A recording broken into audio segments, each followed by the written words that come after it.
My father-in-law was in the hospital, a cerebral hemorrhage. I called Claire, who was away on a business trip. After she sent my call to voicemail for the 5th time, I texted her, "Your dad's in the ICU. Call me when you get a chance." It wasn't until midnight that she finally called back. The second I answered, she was screaming. "Ethan, we talked about this before we got married. Our parents, our responsibility. What the hell does it matter to me if your dad is dying? And don't forget the prenup. There are penalties if either of us breaks the rules." She hung up. I sighed, pushing the critical condition paperwork back across the counter. "Sorry, his daughter won't give me consent to sign." Claire's voice had been piercingly loud in the quiet hospital corridor. "Do you have any idea I was in a board meeting this afternoon? I told you, don't call me during work hours unless it's an emergency." I shot back, "Your dad has a brain bleed. He's on the verge of death. That's not an emergency." She scoffed. "Did you forget the terms of our agreement? Forget the fact that he isn't dead yet. Even if he was, I wouldn't be the one planning the funeral. Ethan, let me remind you one more time. Our marriage does not involve our families. Anyone who violates the agreement pays the price." The line went dead. I hung up, feeling helpless. We did have an agreement before we got married. We'd each be responsible for our own parents, no interference. She'd said she couldn't handle integrating into a new family, so she wanted a modern marriage. We wouldn't meet each other's parents. For holidays like Christmas and Thanksgiving, we'd go our separate ways, back to our own families. Whoever's parents got sick, that person was responsible. If my mother-in-law hadn't shown up at my office today, I wouldn't have gotten involved at all. I was about to sign the forms myself, but after that call, I handed the stack of papers back to the doctor. He looked at me, perplexed. "You're his son-in-law, right?" "A son-in-law can sign." I waved my hand dismissively. Every family's got its issues. If I sign, I'm legally responsible, and my wife forbids it. But the patient is in critical condition. We need a family member's signature immediately. Can't you get your mother-in-law to come down here and sign? Unfortunately, I didn't even know where they lived. But a man's life was on the line. I risked breaking our agreement and called Claire again. This time, I led with it. "Your dad is in the hospital, waiting for a signature on his surgical consent. Get your mom to the hospital." I don't have her number. If I hadn't been clear before, I made sure to emphasize the words "your dad" this time. Surely she'd understand who was sick now. I never expected her to reply, through clenched teeth, "Ethan, everyone knows my mom keeps her phone on silent. She and my dad went to bed hours ago. You planned this, didn't you?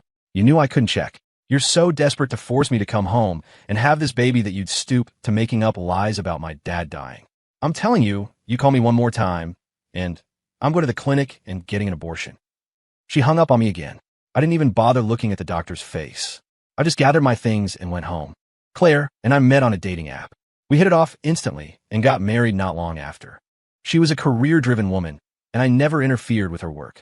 It was only after she got pregnant that she started overworking herself to the point where doctors warned she was at risk of a miscarriage. They advised her to get more rest. When she was leaving for this business trip, I couldn't help but say something, mainly because I was worried about her health. While I wanted the baby, I tried my best to understand how difficult pregnancy was for her, but she misunderstood completely. She accused me of trying to control her career, saying I was no different from those men who see women as nothing more than baby-making machines. While I was at work, she packed a bag and left, forbidding me from calling her. Today was the first time we'd spoken since she left. Just as I was leaving the ICU, I ran into Dr. Julian Vance, dressed in his white coat. When he saw me, he pulled out the phone he just slipped into his pocket. "Claire told me your dad's sick? It's just a cerebral hemorrhage. We doctors see it all the time. It's no big deal." She called me several times today, complaining about how you're pressuring her to come home. Isn't that a little much? All over something so minor. He was Claire's college boyfriend. He'd been working out of state, but had just been transferred back to a hospital in the city this year. I froze, staring at his phone's lock screen, which displayed a picture of him and Claire. My mind flashed back 3 months to when I'd taken Claire to a prenatal checkup. "Honey, Julie and I are in the past. We ended things amicably. We can't just ignore each other when we run into each other, can we? That would be so petty. We're just friends, and it's convenient having a doctor we know at the hospital. Don't worry, we don't really talk." Her words echoed in my ears. She was too busy to take my calls, hanging up on me again and again, yet she had plenty of time to vent to her ex. When had my wife, who claimed to have such high standards for emotional fidelity, become such an expert at managing her time? Seeing the smug look on Julian's face, I rolled my eyes. "This is a private matter between me and Claire.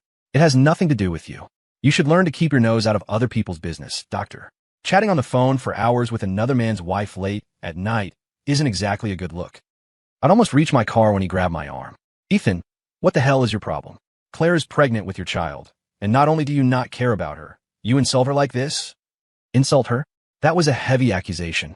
If it weren't for the picture of him and Claire on his lock screen, practically daring me to react, I never would have said anything. In the photo, Claire was wearing the dress I'd just bought her a few weeks ago. They were leaning against each other intimately, looking less like old flames and more like a couple deep in the honeymoon phase of getting back together. What? Cat got your tongue. You make Claire upset, and I swear I won't let you get away with it. He seethed, his voice low. This bizarre rage was nothing more than the fury of being caught. My phone started buzzing in my pocket. I tried to shake him off, but he wouldn't let go. I finally kicked him hard in the shin. As he doubled over, his face contorted in pain, Claire's exasperated voice came through the phone. Why did it take you so many tries to answer? Weren't you just blowing up my phone like it was life or death? I answered calmly. Ran into your old flame? He's on duty tonight. We chatted for a bit. He's very concerned about you. There was a sharp intake of breath on the other end, followed quickly by anger. We've known each other for years. What's wrong with him being concerned about me? Why are you being so sarcastic? If Julian hadn't just had dinner with my parents yesterday, I might have actually believed your little story. At that, Julian straightened up and shouted into the phone. Claire, your dad is perfectly fine. I took him and your mom for a full physical just last week. His blood pressure is under control. There's no way something like this could have happened. I heard Ethan say his own dad had a hemorrhage, so I was going to ask about the situation in the ICU for him, but I guess he thinks I'm just being nosy. But don't you worry. For your sake, I'll let it slide. You just take care of yourself and the baby. Don't overdo it. He shot me a triumphant, defiant look, the pain from moments ago completely forgotten.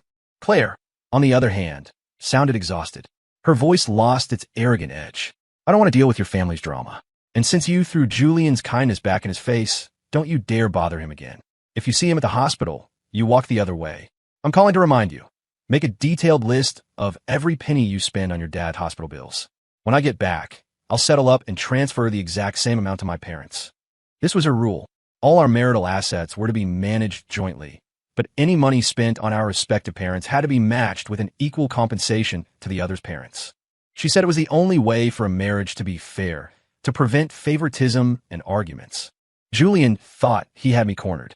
He made a tisk-tisk sound and offered some phony comfort. That's just how Claire is. She hates being lied to more than anything. There has never been a single lie between us. I ignored his taunt and simply asked him, Don't you have parents of your own? What? He paused, then burst out laughing. Claire's parents always said I was more like a son-in-law to them. I take them to their appointments, have dinner with them, chat with them. Not like you. Ethan, it's just a title. You're not going to get hung up on that, are you? Don't take your frustrations out on me just because you're a lousy son-in-law who nobody likes. I took a deep breath. If he was so eager to take over this mess, then I was happy to let him. My company was in a growth phase and I was swamped.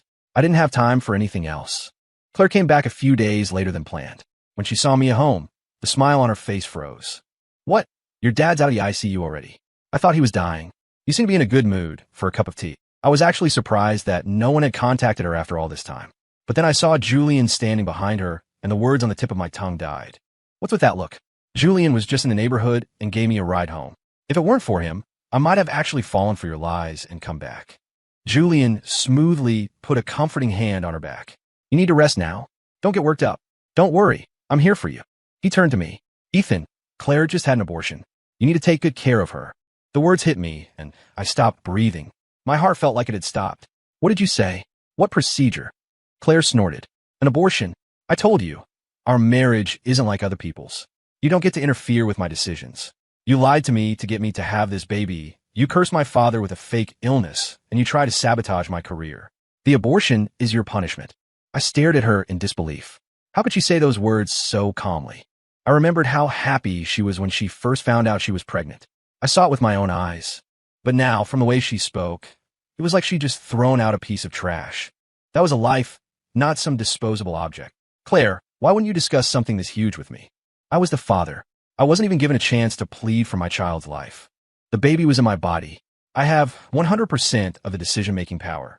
Why would I need to discuss it with you? Besides, even though I turned off my personal phone, my work phone was on the whole time. You didn't try to contact me, did you? I had no idea her personal phone was off. She told me not to contact her, so I didn't. And now she was turning it around on me? Julian frowned, his expression filled with disdain.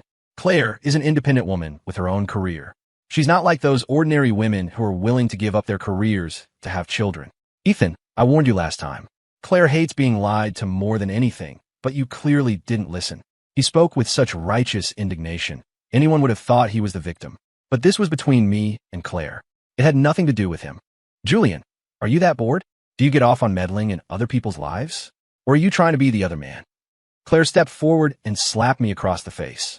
What the hell are you talking about? If it weren't for Julian these past 2 years, my parents could have died at home and no one would have even known.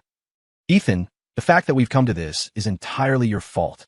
If Julian hadn't snapped me out of it, I would have fallen right into your trap of lies. You have no right to insult him. My left cheek burned. Maybe because I'd already sensed this marriage was doomed, I felt nothing but a bitter emptiness inside. I looked at her coldly. For the sake of what we once had, I'm telling you, you'd better turn your phone on right now. I left your number with the hospital. Claire frowned, pulled out her phone, and inserted the SIM card. Sure enough, there were more than a dozen missed calls. Just then, an unknown number called. Is this Claire Thompson? Your father's body has been in the hospital morgue for 3 days. When can you come to handle the arrangements? Before the person could finish, she cut them off. What kind of scam artist is this? My dad is perfectly fine at home. You call me again, and I'll report you for harassment. The voice on the other end repeated. Mark Thompson is your father, correct? He was admitted to our hospital's ICU last Thursday with a cerebral hemorrhage and passed away after failed resuscitation efforts.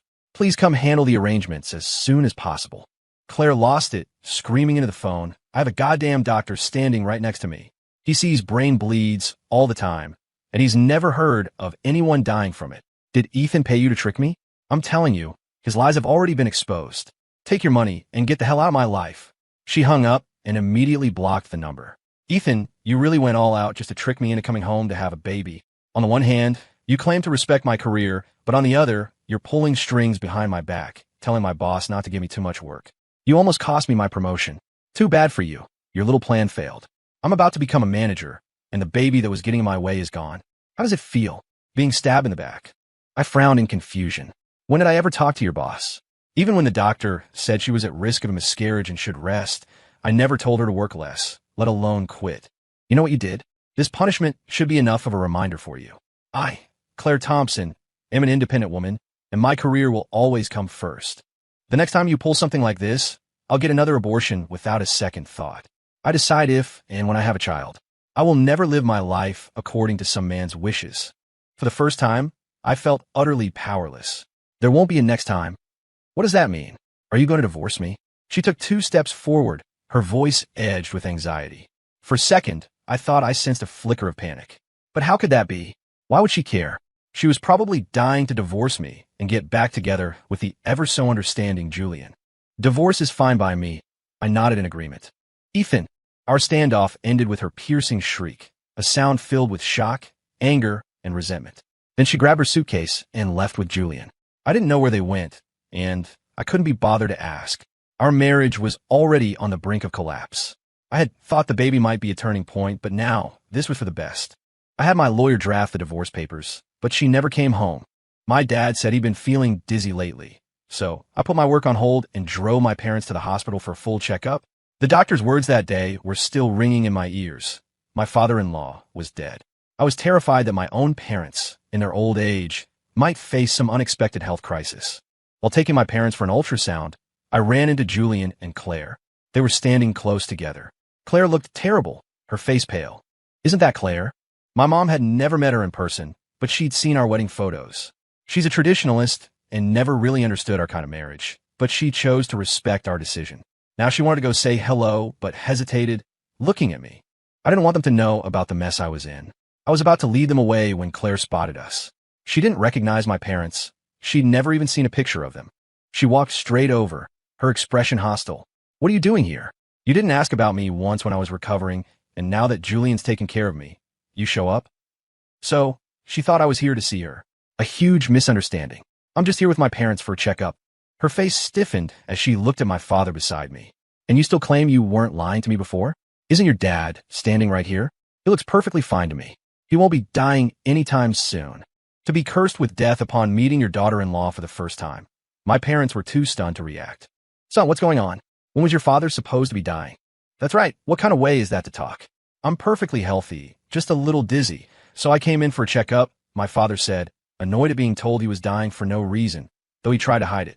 I knew they were doing it for me, afraid of causing a family conflict. They had no idea my marriage was already shattered. My dad is perfectly fine. You, on the other hand, don't look so good.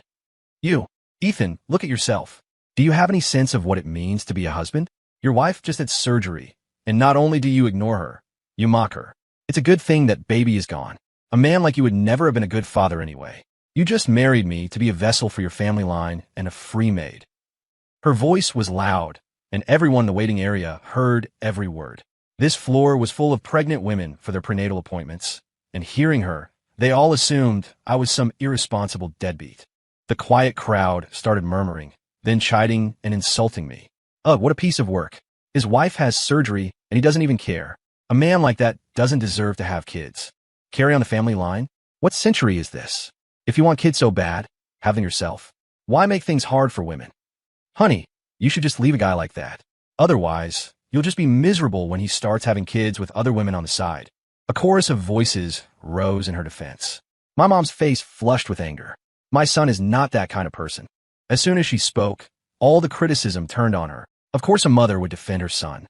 Raising such an irresponsible man. I bet you're not so great yourself. It's always mothers-in-law like you, meddling in everything. That's why their kids' marriages fall apart. I bet the baby didn't want to be born into a family like this, seeing how its mother was suffering. My mom knew nothing about the situation and didn't know how to defend herself. Her blood pressure was high, and in her agitation, she grew dizzy and started to fall backward. If I hadn't caught her, she would have hit the floor. Looks like your mom's not doing so well either, Ethan. You know, karma's a bitch when you tell too many lies. Julian, in his white coat, said this, and the onlookers nodded in agreement. If your mom ends up in the ICU, there won't be another baby you can use to get aborted, he whispered, his voice low enough for only me to hear. Without hesitating, I swung my fist and punched him in the face. He stumbled back a few steps, and Claire caught him, shouting, Ethan, are you insane? This is a hospital. Are you trying to start a fight? Someone in the crowd urged her to call the police. He's hitting people in public. He's probably abusive at home. Don't be afraid, miss. We're all here as witnesses. In a matter of seconds, I was branded a domestic abuser. And Claire offered not a single word of explanation, just stared at me with disgust. I must have been blind to have married you. In the end, you're no different from all the other trash out there. She then turned to my parents. You indulge your son to this extent? You watch him hit someone in public, and you don't stop him, don't even reprimand him. What a pair of great parents you are. I'm so glad I stuck to my principles and never gave in to meeting you. With your character, who knows what kind of filth you would have thrown at me. My father's hand, gripping his cane, trembled uncontrollably. His eyes were filled with disbelief. My mom had just recovered, and I was afraid she'd be triggered again, so I tried to lead them away. Before we could take 2 steps, a furious Claire blocked our path. What, are you scared? Scared that your parents will find out you lied about my dad being critically ill, even hired people to help you act it all out and say he was dead, all just to trick me into quitting my job and coming home to have a baby? We've been married for so long, and I never asked you to be good to my parents. But you should never, ever have cursed my dad to die. My parents are my line in the sand. A few good Samaritans helped her block my way, forming a human wall in front of us. Where do you think you're going? We're not done here. Can you be a man for once? Running away from your problems. Don't think we don't know what you'll do. You'll go home and hit her. We're not letting you leave until this is settled. Seeing my mother's unsteady steps, I had no choice but to help her sit back down. Not once since my wedding day had I felt this exhausted. Claire, what do you want? You don't believe what I say, so just call your mom. You'll know the truth then. My mother-in-law had managed to find my office last time. A week had passed. There was no way she wouldn't have tried to contact Claire. I just had surgery, and I'm supposed to be recovering. Are you trying to let my mom know how you've been neglecting her daughter? Julian scoffed. To protect your image as a good husband, Claire didn't even dare come home when she was sick, afraid her parents would think you were an incompetent husband. And now you're trying to force her hand. He won't give up until his lies are exposed right to his face. Don't be afraid, Claire. I'll be right here with you. Claire shot him a grateful look and nodded. Fine, I'll call my mom right now. I want to see what other lies you can possibly come up with. She dialed her mother's number. She tried several times, but no one answered. Her expression slowly turned anxious. I thought the truth was finally about to come out. After taking the blame for so long, her short-circuited brain was finally about to clear up.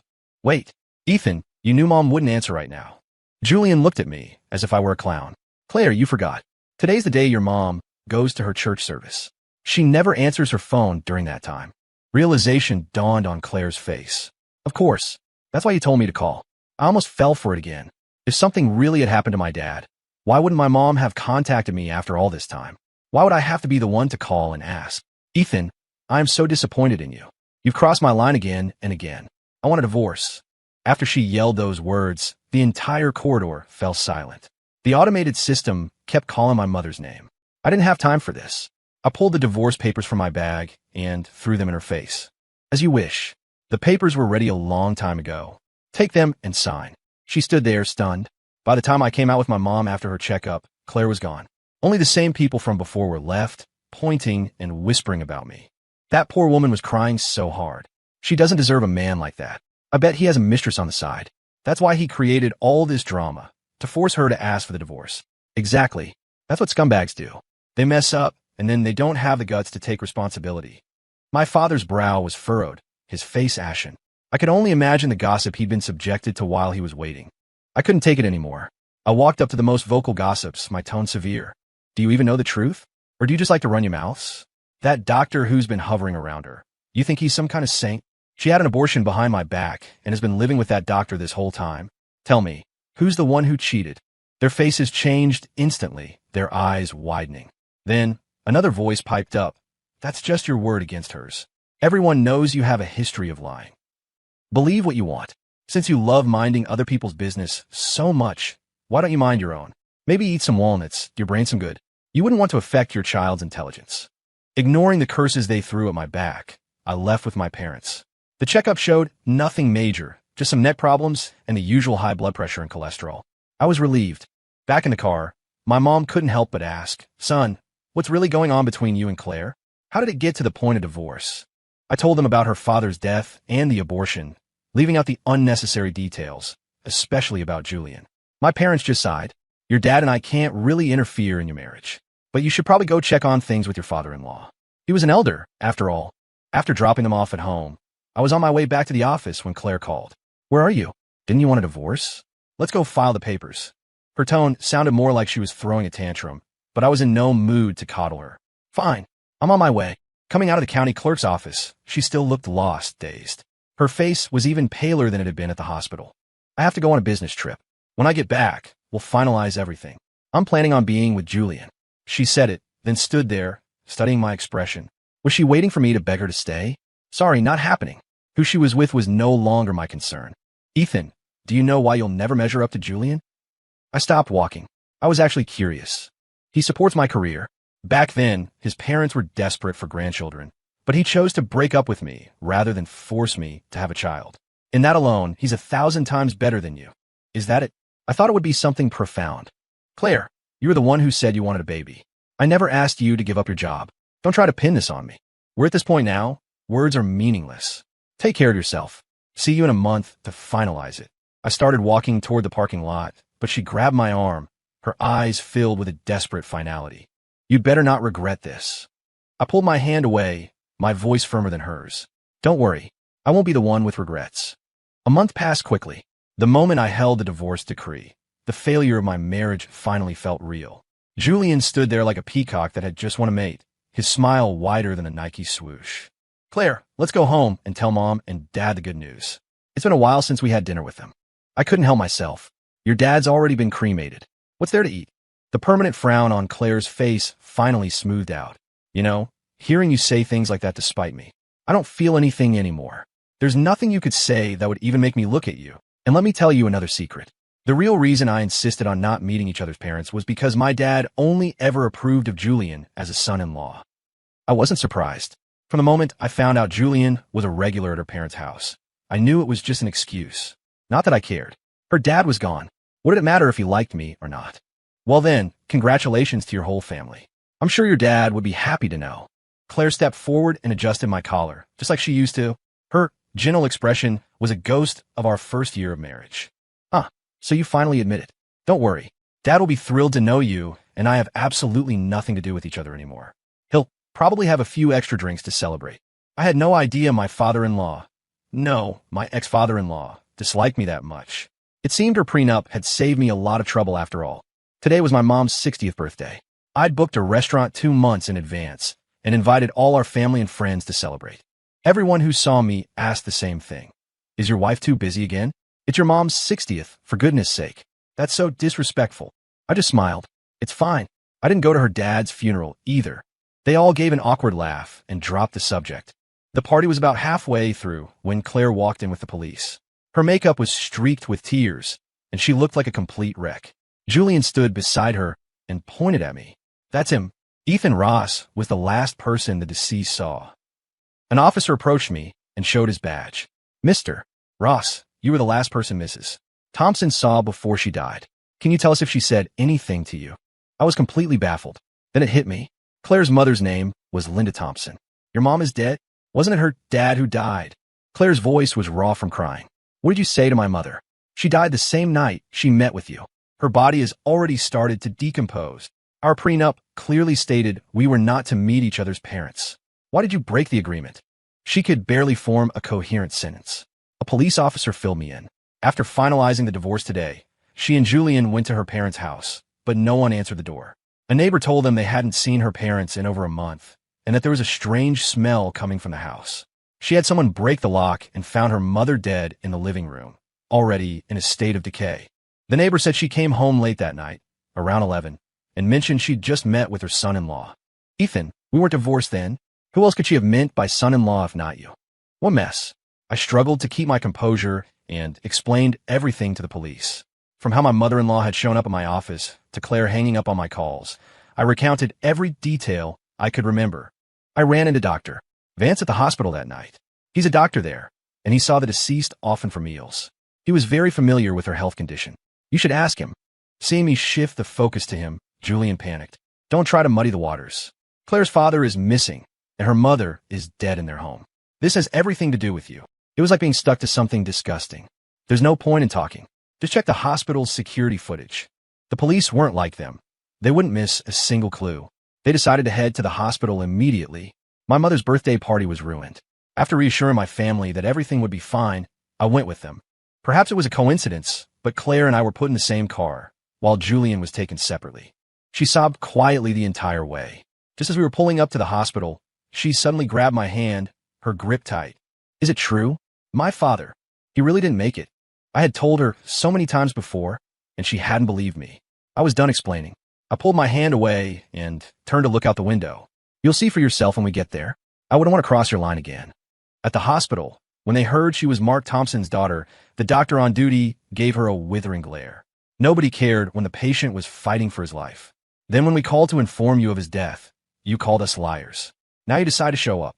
When Claire saw the familiar face on the security footage, she finally broke down, sobbing uncontrollably. I'm sorry, I'm so sorry. I didn't know. I thought he was lying to me. Doctor, where's my father's body? Please, can you take me to see him? I'm begging you. The doctor looked helpless. We couldn't reach any family. We posted a public notice, and no one came to claim him. He was sent for cremation a long time ago. Claire fainted. We were already in a hospital, so I didn't have to worry about it. After reviewing all the security footage and asking me a lot of questions, the police cleared me of any suspicion. By the time I returned to the hospital room, Claire was awake. The moment she saw me, she started crying again. Are you here to laugh at me, Ethan? It's all your fault. If it weren't for you, I wouldn't have stayed away from home for so long. I let out a humorless laugh. What does that have to do with me? I called you the second your dad was admitted. You're the one who refused to believe me. Oh, and by the way, I told you so many times after that, and you still thought I was lying. You even got an abortion to punish me. So how is this my fault now? She stopped short, then continued to grasp at straws.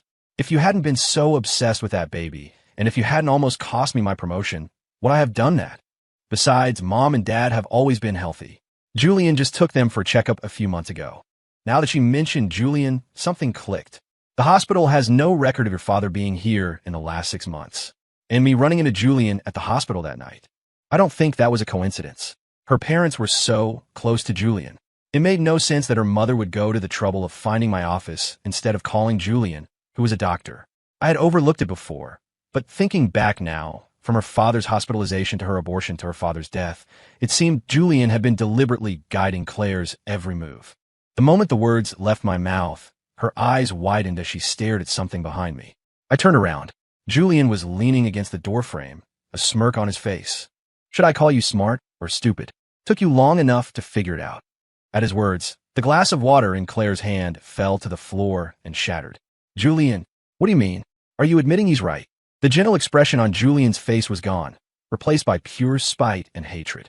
Your father came to my apartment and demanded I break up with you. He said I was poor, that I wasn't good enough for you. He called my father a useless construction worker and my mother a walking pharmacy. My dad worked 2 jobs to make ends meet and died of exhaustion at a factory. My mom died of a broken heart soon after. Do you have any idea what it felt like for me to come home from college to find both of their bodies? Then, after I graduated and got a job at the city hospital, your dad wanted me to pull strings for him. He had the nerve to praise me, say how successful I'd become. He even asked me to be his godson, to call them mom and dad. To get my revenge, to see the day he finally died, I played the part of the dutiful son to the man who ruined my family. What did I do that was so wrong? Claire had no tears left to cry. You're a monster. I'm calling the police. I'm calling the police. He laughed as if he'd heard the world's funniest joke. Call the police? I didn't do anything. In fact, I spent quite a bit of money buying your parents expensive food and all sorts of health supplements. With that, Julian turned and left. Claire tried to scramble after him, but tumbled out of the bed, landing in a heap at my feet. I didn't feel an ounce of pity. Honey, I was wrong. He manipulated me this whole time. Please forgive me. You're all I have left. I remained unmoved. She sat on the floor, clutching my pant leg. It was all fake with Julian. It was just an act to make you mad. I didn't want a divorce. He told me it was the only way you'd stop interfering with my career. You came back to see me. That means you still care, right? I smiled, helped her to her feet, and gently straightened her collar. Then, just as a sliver of hope appeared in her eyes, I poured a bucket of ice water over it. Your act with him might have been fake, but the abortion and the divorce were real. I came back to tell you something. The doctor said after your last checkup that your health was fragile. If you lost this baby, you wouldn't be able to get pregnant again. Seeing the despair wash over her face, I finally felt a sense of release. After explaining everything to my parents, I took them on a long vacation. For the first time in a long time, I felt what it was like to be happy. When I returned home 2 weeks later, I heard that Claire had committed suicide. After learning it was Julian who had gone to her boss to get her workload reduced, she jumped from her apartment building. And the man who had twisted her life into knots had resigned from the hospital and disappeared. But none of that had anything to do with me anymore. My parents and my company became my entire world. The people and events of the past were quickly forgotten, tucked away in some nameless corner of my memory. End.